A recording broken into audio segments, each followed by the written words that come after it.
Aurel menjadi trending satu di YouTube ya, dan dalam 3 hari ini udah mencapai 6 juta views. Buat saya itu adalah suatu hal yang menyenangkan, karena seperti kemarin saya posting, saya senang ketika Aurel membuat prestasi.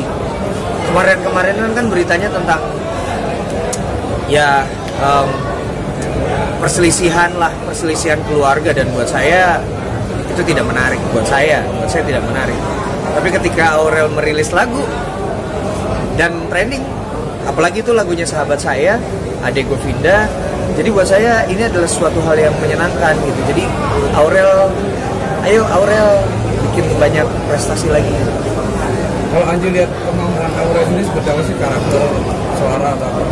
Aurel yang memang sudah bisa bernyanyi deh, maksudnya selain memang bakat yang diwariskan oleh orang tuanya, dia juga mengasah kan, dia juga diasah dan mengasah. Jadi buat saya memang Aurel oke, sebagai penyanyi dia punya kan apa ya, kemarin itu awal dulu yang nyanyi sama Mas Anang tuh, awal kan pernah kan dia merilis, dan itu terlihat kurang percaya diri. Kalau sekarang dia spotlightnya udah banyak, ya sama Atta, ya sama yang lain-lain gitu, terus punya channel sendiri yang jalan dan udah terbiasa tampil. Jadi buat saya dia udah sangat siap untuk masuk industri musik Indonesia dan industri entertainment, bukan cuma industri musik tapi industri entertainment Indonesia.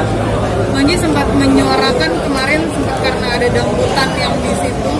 Seperti apa sih Manji melihatnya? Sebenarnya gini, ada banyak kesalahpahaman yang terjadi ketika saya posting tentang dangdutan yang ada di Wisma Atlet.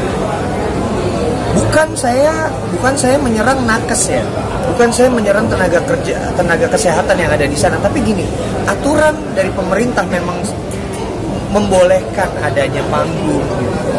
Tapi kan kayak seperti tempat ini deh, seperti Holy Wings itu belum dikasih izin loh untuk adanya performance. Lalu juga kalaupun mengadakan acara seperti konser, itu jarak harus tetap dijaga. Saya mengerti bahwa tenaga kesehatan udah dicek secara berkala dan lain-lain, tapi kita bicara aturan loh. Kita bicara aturan bahwa tidak boleh dekat-dekat seperti itu gitu. Tidak boleh dekat-dekat seperti itu. Ini kita bicara aturan soalnya. Jadi bukan menyerang nakesnya, bukan. Tapi kalau misalnya mereka boleh seperti itu, musisi-musisi seperti saya dan juga ribuan yang ada di Indonesia, kami juga pengen loh seperti itu.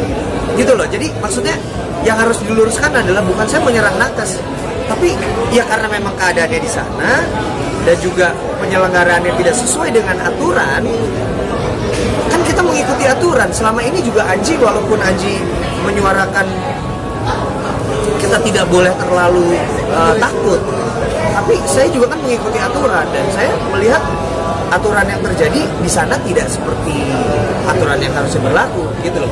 Jadi kesalahpahaman itu yang harus diluruskan, bukan menyerang nakes tapi menyerang penyelenggaraannya. Artinya sekarang kalau ada panggilan untuk manggung lagi akan diterima, Manji?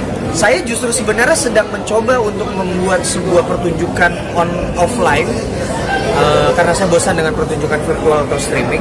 Saya mau bikin, tapi saya mau bikin yang saya akan mencoba yang sesuai dengan protokol yang berlaku.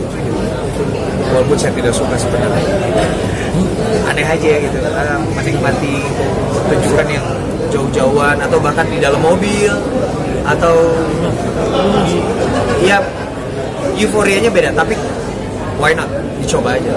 Artinya tidak menyalahkan bintang tamu yang saat itu hadir ya, Mas? Oh, saya tidak menyalahkan bintang tamunya.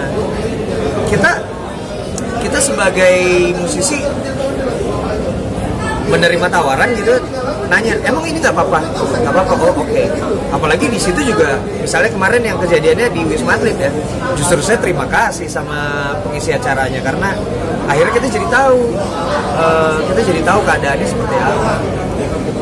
Bang Roma juga ya yang Oh, Aurel lagi itu lagi ya. Aurel. Kalau dia geser Blackpink gimana sih? Gini. Itu memang sebuah prestasi menggeser Blackpink, tapi kita harus tahu algoritma YouTube. Blackpink udah ada di sini nih ya, tapi terusnya digeser. Nanti pun Aurel akan digeser juga sama yang lain. Jadi sebenarnya ya seperti saya lah dulu, waktu single dia atau Menunggu Kamu itu bisa menggeser di chart, menggeser Justin Bieber atau Ed Sheeran. ya memang sepertinya sesuatu, tapi gini, bicara algoritma itu memang akan terjadi sih. Saya bicara padanya aja ya, itu akan terjadi, memang pasti akan ada pergeseran. Nanti juga Aurel juga akan turun kok, digeser dengan lagu lainnya. Tiba-tiba ada lagu dari Nela Karisma misalnya, atau Via Valen, atau Sabian, atau siapapun. Kalau soal yang soal cover Anji. Oke.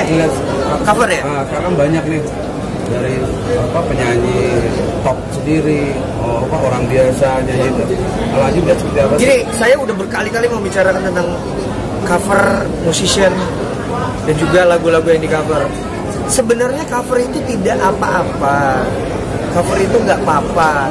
Cuma kita harus tahu ketika kita memonetize, maksudnya menduitkan cover yang ada di YouTube, itu kan ada pihak dari pemilik lagu kan, gitu.